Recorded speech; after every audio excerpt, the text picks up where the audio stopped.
עליתי ארצה לפני קצת יותר מ-12 שנה, ועם אחי הקמנו פה חוות סוסים בתקוע, מכלום. כשהגענו זה היה עוד מצב ביטחוני לא נעים. הילדים לא יכלו לצאת מהיישוב, אז אמרנו בוא נעשה משהו פה לקראת הילדים, וזה היה המקצוע שלנו מצרפת כבר.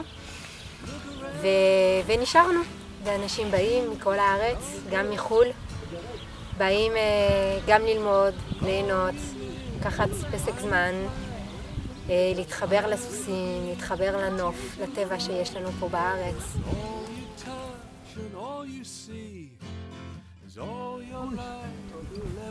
יש מין כזה אנרגיה שאנשים מביאים.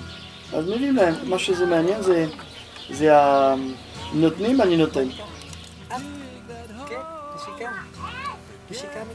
באים לרכב כי קודם כל מחפשים הנאה, כיף, זה עושה טוב לנשמה, וזה עוזר מהרבה בחינות. סגולה רפואית, בחינת לעזור בבעיות קשב וריכוז, לעזור בבעיות קואורדינציה, התנהגות, בעיות רגשיות.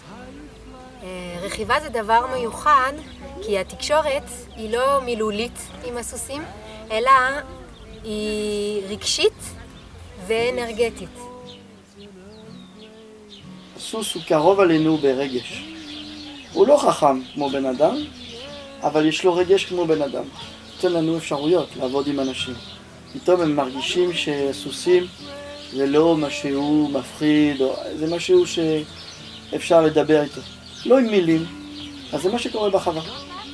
3-4 פעמים באים אצלנו, זהו, פתרנו את הבעיה. חוץ מזה, אנשים באים גם ליהנות, גם לעשות משהו פיזי, גם להיות בקשר עם הטבע, גם להיות בנוף אדיר. זה פשוט, צריך לחפש פשוט, וזה מביא להם משהו טוב. חם להם, אוקיי? יש מלא דברים שזה מסביר שהם ככה, אבל לא משנה, אנחנו פה כדי לעבוד. זה הרבה מסירות, אבל זה גם סיפוק. בן אדם שמרגיש שמחויב למשהו, הוא חי הרבה יותר זמן.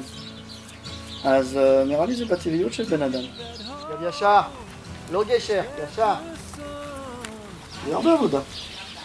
אבל זה הרבה עבודה וזה לא עבודה. זה חיים, זה יירות חיים. הם יוצאים שמחים, והם יוצאים עם רגועים יותר. זה מוסיף שמחה לעולם הזה.